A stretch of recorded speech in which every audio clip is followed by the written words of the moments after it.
Howdy everyone, and today I'm testing another option for Haida's M10 filter system, the Variable Neutral Density Insert Filter. Now, a variable ND filter does what it says on the packet. It works to darken your image, thereby slowing down your shutter speeds. But this one's adjustable, therefore giving you more versatility than just a single ND filter. It currently costs $75 and I'd like to thank Haida for providing a sample for testing, although as usual, this is a totally independent video. The filter itself is basically a polarizing filter, which works in conjunction with the drop-in polarizing filter in your M10 system, and the polarizing effects of both filters combine to block out more and more light as you turn them around. So I'm doing it here, as you can see. My camera's exposure system is having to catch up with the darkening filters. However, they're not completely magic. If you turn them too closely and darken the image too much, you end up with vignetting and even a strong crosshatch effect. That is a normal attribute of variable ND filters. Unfortunately, you will lose the polarizing effect on your image of the polarizing filters, you know, the darkening of a blue sky and the reduction of reflections, but that's just how the physics of it work. For that reason, I'm not convinced about how useful this setup is for landscape photography, where you might get better results by just using a polarizing and a couple of different ND filters in conjunction. Let's take a quick look at how the variable ND filter insert is affecting image quality. Now, the picture on the left is taken without any filters at all, the picture on the right taken with the standard Haida polarizing filter, plus the variable ND filter insert working together to darken the image.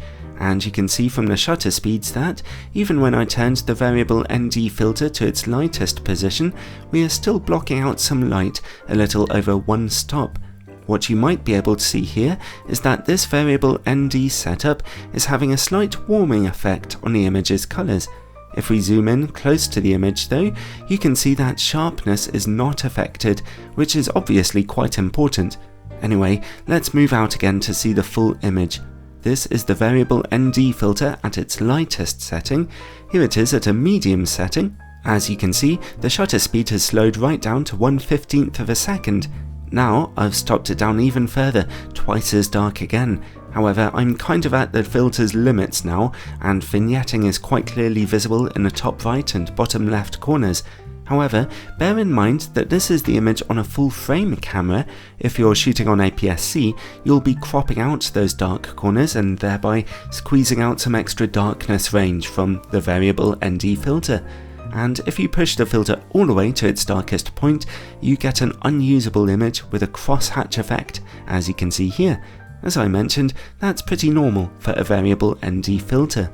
Here you can see a special chart that Haida have prepared, which details how well the variable ND insert filter works at various settings and when used with various different polarizing filters. As you can see from the chart, if you own one of Haida's slot-in polarizing plus ND filters, then that will work too, giving you even darker results. The chart is broadly in line with what I found in my tests, although, as I mentioned, you do actually get a slightly warmer color cast. And that's about it, really. The Haida variable ND insert filter is probably not something I would use for landscape photography myself. I think it's just a little more predictable to use a polarizing filter and separate ND filter together, or indeed one of the combined polarizing and ND filters that Haida and other manufacturers make, which are very good. But other landscape photographers who do use variable ND filters will of course find it useful, and it doesn't affect image quality too much unless you darken it excessively. Also, if you're using the Haida M10 system for doing video work, then I can see it being potentially quite useful, letting you quickly and easily adjust your light levels to get that precious 180-degree shutter speed. So, an interesting idea from Haida there, and it does work.